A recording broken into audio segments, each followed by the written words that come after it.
think a lot of people dismiss this story because they thought it was similar. It's too similar. Yeah. Yeah, it's not. I watched Tiger and Rose. This is a superior show.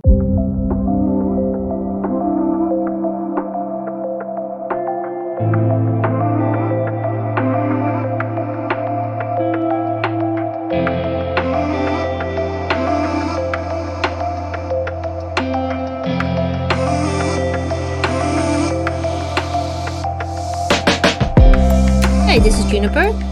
Hi, this is Elle. And welcome back to our show. And we're going to talk about back today a older Taiwanese rom-com called Lost Romance. We've been talking about, hinting that we were going to talk about it for a bit now. That came out in what, 2020? A while back. It's been a while during the pandemic. I think it actually came out right as the pandemic hit. And at the time, only you watched it because of Marcus Chang, the male lead, right? Zhang Liang, who you and I liked from the other show I made you watch called Behind Your Smile, which was like a super fun melodrama where he's like this mean CEO out for revenge who is just so hot. Anyways, I digress. And you watched it at the time. I forget what I was preoccupied with. But I didn't end up watching it. But you weren't in the mood then. Yeah. Yeah. I wasn't in the Taiwanese drama. You have to be in the mood for Taiwanese dramas because they're very different, I would say. Yeah. And I remember I'm so glad. telling you. Yeah, I remember telling you how much I liked it. Yeah. Yeah. And I'm glad I checked it out. It's 20 episodes. Is it 20? Yeah, 20. Most Taiwanese dramas at the time were 20 episodes. They're very long episodes, though. They're usually over an hour. So I'm glad I didn't forget, and I'm glad you told me at the time that you liked it. And now that I've checked it out, I love it. It is so entertaining. So because I watched it more recently, maybe I'll kick us off because I wanted to talk about it, right? And then you take over. So short story about short summary about what the story is about. It's about a female romance novel editor named Zheng Xiaoen. She's played by actress Vivian's son, who inexplicably becomes a side character in one of the novels she's working on. So it's a romance novel she's working on. In the novel, she tries to win the heart of the handsome CEO, whose name is Ouyang Aoren. Their names are really weird because, they're characters, right? In these like hyperbole like romance novels. Anyways, Ouyang Aoren, who seems to be a different version of her real life crush, who is a young CEO named He Tianxing. She happens to have in real life witnessed He Tianxing being pushed off of a building by his siblings. Like there's like a whole I can't believe he survived that. That was not realistic. It was not. Just to clarify, it wasn't like a 3-story building. It was like a skyscraper. Like he's on the top of the skyscraper. It was at least 8 floors, okay? 8 floors. Anyways, and not much scratch to him. It must be an aura of protection. He didn't in Taiwanese shatter drama. his legs. Yeah, no, he just laid in bed for like 3 months, right?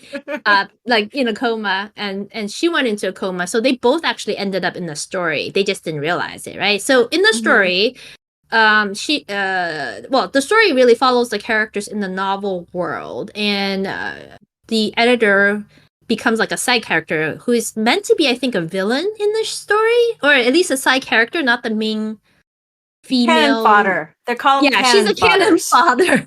Yeah. She's not the main female lead, but somehow she ends up triumphing over, I think, the story momentum or right? And became the main object of the male's affection. And that's and they basically like navigate through all the romance novel tropes, find true love, fight intrigue, blah blah blah, and they triumph in the story world. And then that's when they have to come back to reality and kind of start all over again as very different people and dynamic, and resolve the story in the real life. And it's just so entertaining. Like you get 2 love stories in one, basically, because of the story world, which is almost like the first 2/3 of the story, and then the real world, right? And there's so much sweetness and also comedy, like hilarity, tongue-in-cheekness. but so romantic too. So in the beginning, right? So in the book world, so when she enters the book world, so it's a romance novel, and I think the genre is not in Asia anymore, but at the time, this is again 5 years ago, at that time the trend was these black belly, like, overbearing CEOs. I think the title of the novel was Overbearing CEO. Yeah, something like no. Or something like that. 坏坏，我的 something like my CEO is so bad, like so bad. Yeah. Or evil. Oh, yeah, like so naughty or something. So naughty, I think. Yeah. Yeah, so, naughty. Yeah, so he's so it's funny because he's all the characters in Novel Land are like cartoons. But she herself becomes the most cartoony of all because she's trying to, like, she sees the cliches happening, and then, like, she'll try to disrupt potentially romantic scenes, and then it still ends up being romantic for the male lead and the female lead. And so I try to remember, maybe you can refresh my memory, like, why was she trying to interfere so hard? Because I just remember she was just trying to, like, break, I don't know if she was trying to make them, like, realize they're a novel, or she just thought, like, I want to be the main character. Like, yes, I think it's the latter. She was like, I can't believe I'm stuck in here, and not only am I stuck in here, I'm not even the main character. Like, I can't even get this handsome man. I have to be like the support, like a supporting character to enable their romance, and that's just too annoying. Like, it's not fair. Yeah, and I think what's interesting is because she knows she's not in the real world, she does things that she wouldn't probably do in her real life. Right. She lets it all go. Yeah, like, she's like shameless, completely shameless. And one, we'll have spoilers, but like the female lead, the original, who is like this very like sweet, like over sugared girl, where she's like, oh, thank you, CEO. Oh, yes, whatever you need, CEO. You know, like Zhong Chai. So right? Annoying. The green tea. Yeah. He called her green tea. Yeah, the green tea. So because Vivian Sung's character eventually takes over the female lead role, then that girl actually becomes the villain, I guess. Yes, they trade places. Yeah. Because she's like, I hate you. You disrupted my life, and it was hilarious. There were just so many funny moments, and so the thing is, at first, there's also 2 male leads in the show. Actually, there's a lot of actors in the show, and I would say all the men were very good looking. Even like the evil brother was very good looking with the blonde hair. Yeah. The second male lead only exists in the book world, and you find out later if there's a reason for that. Like, most of the people in the book world she meets actually has a counterpart in the real world. Right. But in the book world, there's only one person who is like the best friend and kind of like second in command of the CEO's like assistant, like COO or something, right, of the company, who is what's his name? Qingfen? I think his English name is Simon. Well, that's the actor's name, Simon Lian. Yeah. Oh, right? I don't remember his character's name is Qingfen, I think. He is so adorable and swoon-worthy in a very different way from the male lead. You're not sure who you would pick. Yeah, at first I was like, I think I would like him more because Marcus Chang's character, the Ouyang Aoran CEO character, is so like one-dimensional and so mean to her, and so just like single-mindedly focused on the novel's original female lead. He is hateful. He's mean to the girl. But once he falls in love with her, though, with the main lead, you start to see that, okay, he is more likable. But honestly, the best male lead version of the show was the real world version of Marcus. Yes. The guy, the He Tianxing. When they come back to the real world, they switch places almost, in that she's no longer shameless, right? She's back in the real world, and she's almost afraid of him. And she's like kind of like avoiding him, and he ends up pursuing her because he finds her intriguing. I thought it was hilarious. He went and read all the romance novels because he wanted to better understand her. He's the like, female mind. Yes, the female mind. Yeah, I agree. So when I was watching, I think I told you I liked the second male lead that was in the novel. I was like, if I were her, I wouldn't even care about Auron. I'm saying his name wrong. Auran, Because yeah. Oh, Auran. yeah. It's like a mouthful. Yeah, because I was like, he's not this. He's good looking, but he's not. There wasn't anything I would bland, like. one-dimensional, like personality. Yeah, like he wasn't anyone that I felt like I would want to like get to know, right? Like so in the if I were stuck in that book world, I would have gone for the second male lead. But then, like you said, when they get back to the real world, and I feel like this is a credit to Marcus Chang's acting too, because he did not. He played it where I was like, oh, he's like the real sort of introverted, serious person, but he's very hard on the and centered, but focused. Yeah, and he's very like hard determined to get what he needs. Yeah, like he actually communicates. Like I want to get to know you. I want to date you. Like I remember our interactions in this world. Well, he didn't. He didn't. That's at some point he did though. Eventually, at the very end, he remembered. But that's when they got back together. So she avoided him because I think she was. It's interesting thing. I didn't overanalyze it, but she avoided the real world. Xie Tianhen, right? Xie, whatever, CEO, because she was in love in her mind with the book version character. So she sees them as different people, and she didn't know that he was in the book with her because he came back and he didn't remember anything. She remembered what happened in the book for 3 months. He didn't.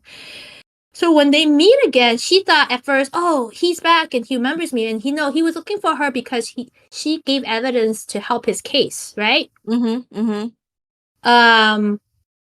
then he liked her even before he remembered her and their time. He met her because she went to his house to like talk to him, right? No, she told the police that she witnessed him being pushed off the building, and then he went to look for her because he knew that she was in trouble, like that his siblings would try to get rid of her. Yeah, because I just remember he was in a wheelchair at the time. But he was so like overbearingly sexy in the real world. And also predatory, but I say that in the nicest way. Like, no. Listen, she's the stalker first. Okay. Oh, she was really awful in the book. Like she was shameless. She watched him take a shower. Remember? No, but remember in the beginning, she was like, her and her best friend were like at some nasty looking building, and they were like had a drone with a camera. Yes, spying so they spied on this handsome guy they would see in another office building all the time. Now that's how she saw his accident. Right? Yeah. So yes, that was kind of if you care about creep factor, that she is kind of a creeper. And then in the book though, when she was shameless, this was like some of the hilarious moments. I remember both scenes, like she saw him taking a shower, and he caught her watching him shower, and then they got into a whole like argument, and then somehow she argued so unreasonably and yet so logically that she like cowed him into accepting that it was okay. Like, do you remember that? No, I don't. I vaguely remember, but I don't remember. I looked at you showering. Any normal person would want to look at you, not to, even if they were just passing by, the smell of hormones or something, like that you're getting, pheromones or something. I would want to like. Morals aside, right, or ethics aside, like I think you can only get away with this kind of reasoning because he's not real, like quote unquote real. Right. It's like she would never have audacity to say that to him in the real life. No, and she even says that in the book world. Eventually, when they get together, she's like, in the real world, I'm kind of like I don't speak up for what I believe in or want to say. But here, I don't do that. Like, I just say whatever I want and do whatever I want. And it's to her service, right? But yeah, she like argued with him. And she's like, if you didn't like work out so hard and maintain such a good body. Yeah. And if you were just a big fatso with like that's pudgy, I wouldn't give you a second look. And he's like, am I supposed to be happy or angry now? Should I be flattered or should I be insulted? Yeah. Yeah. So, but they were even very early on. There were some cute moments. They had like so many tropes, right? Like the forced cohabitation, enemies to lovers in the book world. Yeah. I mean, I'm not saying the real world isn't tropey, but the book world, like they went extra, right? Because they knew that was the point of the show. Right. I loved how when there were all these. I was reading the comments. There was one scene, like one of the episodes where the CEO is talking to Choo Choo. Choo Choo's the original female lead. And then they were like, she's like, no, it's okay. And he's like, no, I have to be there for you. She's like, oh, you don't have to. And then like Vivian Sung and then this other woman were standing there watching this, and the other woman like is rolling her eyes. like if you were reading this in the novel, you might be like, oh, that's such a sweet interaction. But like when you're actually watching it in front of you, they're both like they both have these looks of disgust and like cringe. Yeah, they're like, oh, such a green tea, right? Like, oh, so you're so fake. They're like, funny. How can she meaning Choo Choo, right? The original novel designated female lead, to show up everywhere in time to be saved by the CEO, because she's always like twisting her ankle and falling. Yeah, she's a damsel in distress. Yeah. There was that one moment. I don't know if you remember, this is like a famous memory for me, where she was almost about to fall again, and then the female lead's like, no, not again. And she like pushed the CEO out of the way and slid like home base to catch the girl. Choo-choo. Yes, and Choo-choo ended up like falling on her and kissing her, like that trope of people falling on each other. Yeah, kissing each other. And there were like comments. I was like, wow, this is the first time I've ever seen the female lead kiss like the other female. I mean, yeah, it would have been more fun if they actually fell in love, right? It was hilarious. Went that direction. And then the male lead's face was like priceless. He's like, I don't know what to make of this. Like, what just happened? That was my move. Yeah. So yeah, it was hilarious. Sorry, go ahead.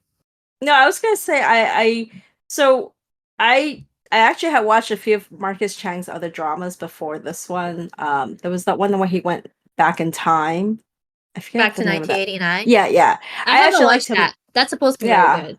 Yeah, I actually like that one too. But I feel like in this one, he got to explore his acting chops a bit. Like I feel like compared to his he really had to switch up his personas or personality. Mm-hmm. Like they're two different people. The book version, Ouyang Aoran, and He Tianxing in the real world. They're so different. And I feel like the weird thing about him, right? And I don't really know what his reputation is in Taiwan. I feel like he's known for like his sexy voice, right? And people love it when he suddenly starts speaking in English because he speaks fluent, sort of American sounding English. He's from New Zealand, I think. Yeah. And he has good physique and all that. But I feel like he's not really like a serious actor. Is he considered like an idol-ish actor? Yes. Because his roles are very not serious. Yeah, right? He's always playing. Well, he's more. 3 or 4 of the soundtrack OST songs. By the way, OST for this show is great. I love the songs. All of the songs are so good. There's like 4 or 5 songs on it. Yeah, I liked the songs from Ariel Sai. I think she has at least 2 songs on the soundtrack in this one. Mm-hmm. So I feel like this one I really enjoyed his acting. I haven't actually watched his stuff since. I think he made some other dramas, but this one was really, to me, like iconic. Like it's a total rewatch. I could totally rewatch this one again. Oh yes, I mean if not the whole show end to end. So here's the thing. I think so. If you're able to watch this, which it's not that easy to find this show, it's only on Viki. But and I guess maybe there are parts of it that's available online. Maybe on YouTube you'd have to look for it. But if you want English subs, right, you have to watch it on Viki. Mm-hmm. But it is 20 episodes. But also, what was I gonna say? Oh, it does take a while to warm up. So I think the reason I didn't pick it up immediately originally was 2 things. 1, I wasn't in the mood, and B, I think I tried at some point later to watch it. My God, the first episode was so horrible. First 2 episodes were horrible because they're in the real world, and then they suddenly go to you didn't know what was going on, and you didn't know what was like. It was very chaotically nonsensical and dramatic without any. You didn't know where they were going with this. Yeah, the first episode is not a good episode to judge the book on. Yeah, don't judge this book or the show. Yeah, because the characters. First of all, the whole boardroom scene was crazy. like it made no sense. I was like, is this how boardrooms are done? Like, I guess so. I don't know. But like he had to be there by a certain time or he wouldn't get the vote or something, and they would try to lock him out or lock him in, and then you had the story of, I think they're half siblings, right? Are they his half siblings? They're not full siblings, right? And then the brother was trying like had like henchmen after him. Like I almost felt like I wish it didn't do it like that, but I guess there has to be a reason why he was in an accident to be in the book. And you have to suspend a lot of disbelief because it doesn't really make sense, like why. So initially when she first goes into the bookland, you're sort of confused because if she's dreaming, why is he also in there? Like, why are they the same dream? Explain that. They never explain the mechanism, like why they even end up in the book. You just have to take it as gospel, right? That they were both in the story at the same time. And that is the basis for this rom-com. Yeah.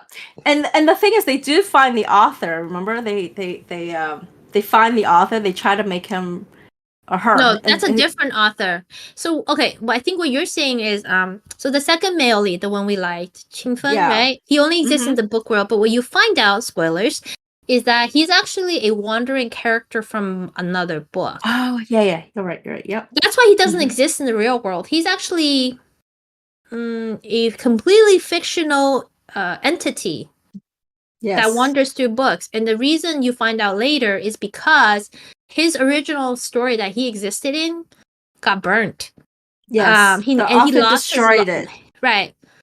So in the real world, the female lead was very good. She actually went and found the author and did right by Qingfen and gave him a rightful end to his story so that he had a place in that world again.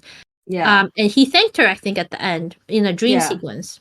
Yeah. So it's interesting, right? Like the mythos around that, like they don't explain why. You just take it as completion. Right. And I liked that they gave him a happy ending because I feel like he's a character that deserved to not be forgotten once they came back to the real world, right? Yes. Even though she couldn't see what was happening, she could read what was happening, which was very interesting too, conceptually. But if he had existed in the real world, I think it would have been problematic because it would have taken away from the intensity of the male lead in the real world and the female lead's like dynamic, because it was all about the male lead turning the tables on the female lead to chase after her while she's avoiding him. And he got very creative about how he chased her. That was awesome to watch. He used a drone on her, didn't he? Yeah, he reversed he turned the tables on her and started like basically stalking her. It's like, See, 5 years later, I still remember all of these. Yeah, it's very memorable because it's hilarious, and yet at the same time, you're like, oh, smart man. Like, cause she was a creeper on him, right? So you're like, okay, so I'm gonna do the same to T. And she wasn't happy about it either. She was annoyed. She's like, what are you doing? He's like, you did it to me. Like, why can't I do it to you? Yeah, no, I did. Oh, and then there was that one scene. Do you remember they were like kissing in the swimming pool? It's a very long kiss, and I remember I saw the behind the scenes, and they said what happened was they were waiting for, because it's a drone shot over the pool, and they said they were waiting for the director to yell cut, and they couldn't hear because it was so loud from whatever was flying overhead, and so the director's just like cut. And they just kept kissing, and they said they just kept the whole like long kissing scene in the drama. No, I don't watch it for the romance so much as like very good looking and people doing really wacky things. And then like the intensity of how they play out in terms of comedic terms first in the tropes in romance novels, and then in the real world less comedically, although still very earnestly, right? In fact, watching this made me want to go back and rewatch Behind Your Smile, because I just remembered that as silly as the story was with Behind Your Smile, he made a really cool villainous male lead. Like because he's not a good person at first, right? He's not a bad person, but he was so bent on revenge that he was not nice to the female lead in that one. Yeah. actually went back and rewatched, and I was like, it's just as enjoyable. So I'm going to watch back to 1989 at some point. In fact, because that's supposed to be a very good show of his, and that's what made Marcus Chang famous in Taiwan. But I actually ended up even watching one of his more recent rom-coms, and he had a medical scare. He had a lung collapse, so he was not. And he's like what? He's pretty old. He looks younger than he is. Yeah. So I think he was already mid to late 30s in Lost Romance. So in this newest show, he was like 40 something. And at first he did not look good, but then he was still very good in the show. So I was like, I'm like you said, he's not an actor's actor, but he's very natural playing the types of characters. He selects his roles well. Yeah. And then he carries them out very well. So he does justice. Yeah. Sorry, that was a lot to say about nothing. But I do want to reiterate, give the show a chance if you will find it. Don't just give up at episode 2. Like, you have to get through, I think, 2 to 4. 1 is horrible. 2 is like, and then it's like... think 3 is when it starts to kick into gear. Because then you're actually seeing her... In the book you see more... Yeah, you see her more book world, and then you kind of feel sad for her because she essentially is stuck there, right? She doesn't know how to get out. She doesn't know how she got in. She doesn't... So in reality, she's also lying in a coma, like in a hospital. So she doesn't know that, right? So, but once in a while they'll pan to like the real world and they show you where she is. But I would say though, in the beginning, I didn't like her as the female lead. Like, I do remember thinking like she's a little too over the top. Like, it's almost like desperation is pouring out of her pores because she's her too pores. Wow, her like pores. she's too zany in the beginning, and then he's too overbearing, right? So in the beginning, you're just kind of like, what? But I think as they both interact more closely and they start to get to know each other beyond their own prejudices, right? Because he has prejudice against her too, right? He's just like, who's this weird girl? Why is she always in the way? Why is she interfering with my romance with Choo Choo?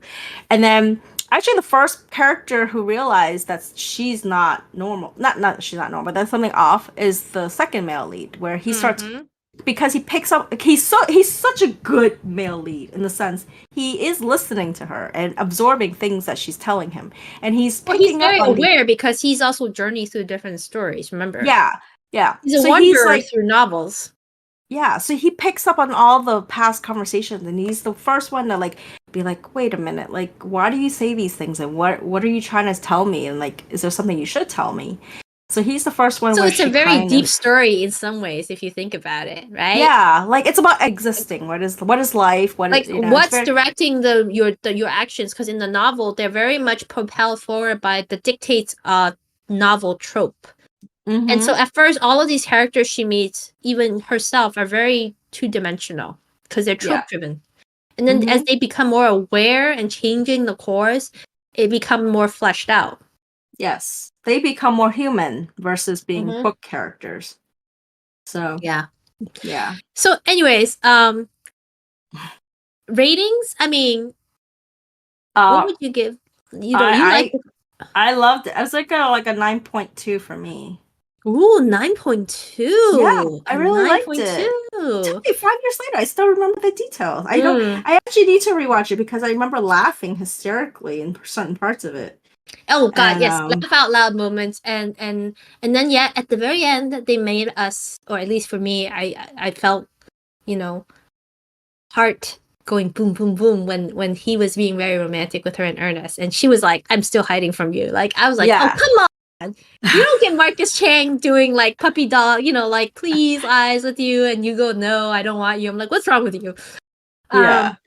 Yeah, okay, so I didn't give it a 9.2, but I can definitely round up to a 9. I gave it an 8.5. I can definitely be more generous. I don't want to forget. I just realized when it did come out, it had come out right after The Romance of Tiger and Rose. Remember that? That was a C-drama that was very popular. And it was also about a writer who gets into her book or script.